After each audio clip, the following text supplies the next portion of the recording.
Gregorrek atearen zirikitorrik ikusi zuenez, egongelako gaza pizturik zegoen.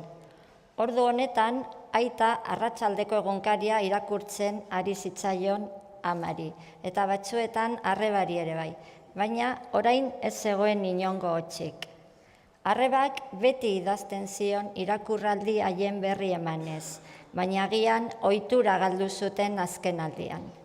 Dena izili-izili zegoen, ordea, etxean norbaitek egon behar zuen arren. Nire familia bai lasai bizi, esan zuen Gregorrek berekiko.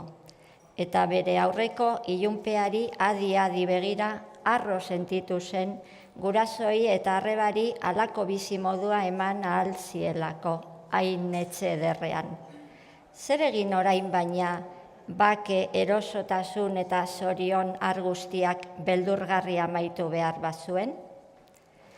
Gogoeta horietan ez galtzeko, Gregor mugitzen hasi zen, bere gelan gora eta beheran arrasean.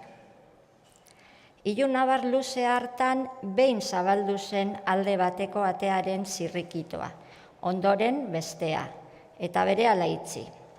Norbaitek barrura sartzeko premia izan zuen, baina hobeto pentsatu zuen. Gregor berehala geratu zen egongelako atearen ondoan, bisitari zalantzatia nola edo hala zarrarazteko, edo behinik behin nor zen jakiteko.